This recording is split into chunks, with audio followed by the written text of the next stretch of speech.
Welcome to today's news update, bringing you update from the African scene, the foreign scene and the world of sports. My name is Deborah.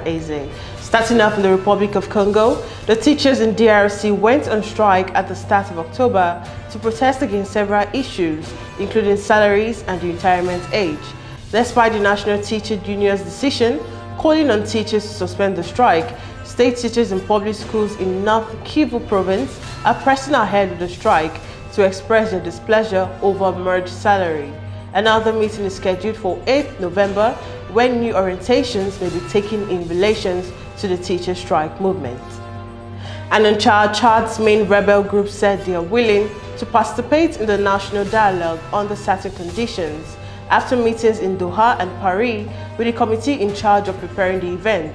Erdimi, the leader of the Union of Resistance Forces, an alliance of several rebel groups, who has been living in exile in Qatar for the past decades, said he was willing to participate in the pre-dialogue and inclusive national dialogue under certain conditions, according to statements from FTC. And moving on, in Guinea, the RPG party of former President Alpha Conde held its first conference in Conakry since the Junta took power in September. At the conference, the former President of the National Assembly, Damaru Kamara, asked for Alpha Conde's release, given his age. The transitional government is not insisting on a timeline for elections. On the other hand, the opposition is insisting elections are held in a timely manner. And in Nigeria, the Nigerian National Petroleum Corporation spent a total of 864.07 billion naira between January and September, subsidizing premium motor spirit. This amount represents 31% of the total revenue of 2.7 trillion naira generated by the corporation between January and September. The subsidy cost ballooned to 60.39 billion naira at 61.96 billion naira and 126.29 billion naira in March, April and May respectively. The NNPC spent 164.33 billion naira, 103.28 billion naira, 173.13 billion naira, and 149.28 billion naira on PMS subsidy in June, July, August, and September, respectively. And more updates from the Nigerian scene, Inspector General of Police Usman Baba has warned non-state actors, including the indigenous people of Biafra, to stay clear of Saturday's election in Anambra State, stating that the heavy deployment of security to Anambra State for Saturday's election was not meant to scare voters. He said the police would deal decisively with anybody who would try to foment trouble during the exercise. Baba, who was speaking on Wednesday during stakeholders' meeting, said the election security was designed to cover the 3 senatorial districts of the state, 21 local government areas, 326 wards, and 5,720 polling units across the state.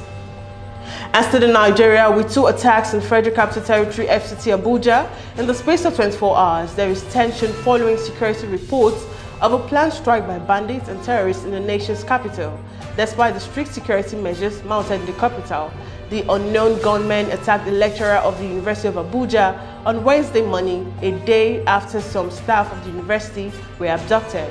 The lecturer, identified as Dr. David Okorafor, was attacked in his office at the university's permanent site around 11 a.m. The victim, who escaped his attackers, disclosed the development in a message he sent to officials of the Academic Staff Union of University, ASU.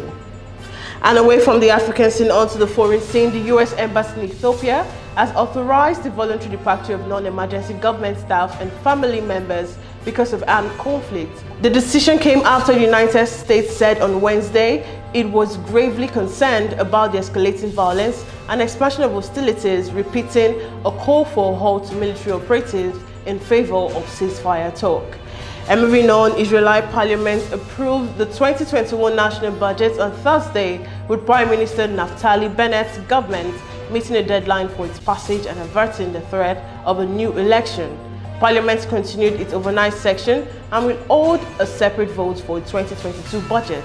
It is widely expected to approve that package early on Friday. And moving to the sports scene, the Lagos SWAN Sports Committee has announced December 3rd as a kickoff date for the 2021 edition of the Lagos SWAN Sports Week, with the 2020 edition affected by the COVID-19 pandemic and its attended global lockdown. The yearly event returns with a bang as sports writers across Lagos are expected to convene on the National Stadium, Surulere, to celebrate their week. Lagos SWAN Sport Committee Femi Solaja confirmed the dates after due consultation with the Executive Committee of the Association. The event starts on Friday, December 3rd, while the closing ceremony and gala night holds on December 10th. And finally, the 26th edition of the Nigerian University Games will be held at the University of Lagos from March 16 to 27, 2022. The new date was proposed by the university and endorsed by members of NUGA Council. Increasingly memorable University Games in Nigeria, the Vice-Chancellor of the University of Lagos, Professor Oluwatoyin Ogudupe, assured Executive Committee members of the Nigerian University Games Association of a hitch-free cosmopolitan games that will set a trend of other hosts of university games going forward. And now, for more information on our top stories, you can watch AFRICUNIA TV News on our YouTube channel at www.youtube.com/africunia.tv. You can also follow us on all our social media platforms on Twitter, Instagram, Jointum and Pangram respectively, and also by visiting our website on www.africunia.tv. And that's it for now on News Updates. Many thanks for joining us. I'm Deborah Eze.